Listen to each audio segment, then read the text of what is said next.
Hello hello दोस्तों, नमस्ते, प्रणाम, स्वागत करती हूँ संभाजी के चैनल पे। और आज सभी से बताना चाहती हूँ, आज हम लोग दुलहपुर निकट बाजार हमारा जो कि हम लोग यहाँ बैठकी बनाए हैं एक ऑफिस नुमा यूट्यूब बहनों के सपोर्ट के लिए, यूट्यूब सभी भाभीियों के सपोर्ट के लिए। आप लोग जो भी दिक्कत परेशानी यूट्यूब के बारे में हो संपर्क कर सकती हैं। कोई दिक्कत भी हो तो परेशानी हो संपर्क करें।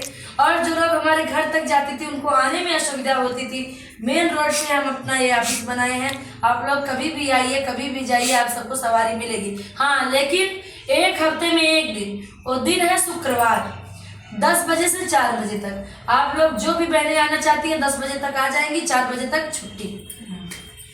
तो एक गीत गाएंगी हमारी नीलम भाभी, सुनिएगा आप सब। सुनावा ना के फैसल बाजी में बितावे पिया उबारिया, ना के फैसल बाजी में बितावे पिया उबारिया, ना के फैसल बाजी में बितावे पिया उबारिया, ना के फैसल बाजी में माथा मल के धोती पहिरे नाखूनी किनारिया, माथा मल के धोती पहिरे नाखूनी किनारिया, नाखूनी किनारिया हो नाखूनी किनारिया, माथा मल के धोती पहिरे नाखूनी किनारिया, मेहरी रही के घर में झंखा काटही लुगारिया, ना के फैसल बाजी में बितावे पिया उमारिया, ना के फैसल बाजी में बितावे पिया उमारिया, ना के फैसल बाजी में मेहरी रही के घर में झंखा काटही लुगारिया,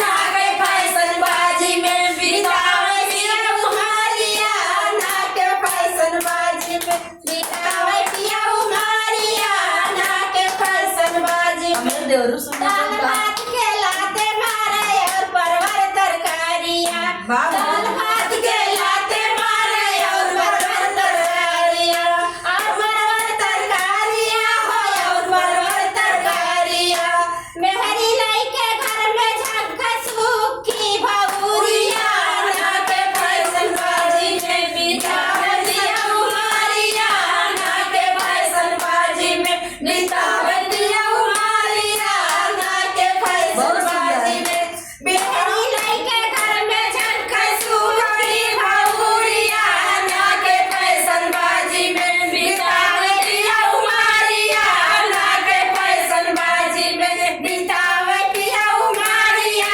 ना के फैसल बाजी में एमे पढ़ला बीए पढ़ला ला पौले नौकरिया, एमे पढ़ला बीए पढ़ला ना पौले नौकरिया, ना पौले नौकरिया हो ना पौले नौकरिया, एमे पढ़ला बीए पढ़ला ना पौले नौकरिया, फूले कई के पियावा हो ढोवैले गठारिया, ना के फैसल बाजी में बितावे पिया उमारिया, ना के फैसल बाजी में बिता कई के पियावा हो ढोवैले गठारिया, ना के फैसल बाजी में बितावे पिया उमारिया, ना के फैसल बाजी में बितावे पिया उमारिया, ना के फैसल बाजी में हमारो पिया गठरी ढोवन बोरा बोरा। ए भैया काहे नहीं भैया, भैया हमारा बहुत अच्छी रास्ते में करके मंगा में बेइज्जती करता है। ना बेइज्जती ना करत है।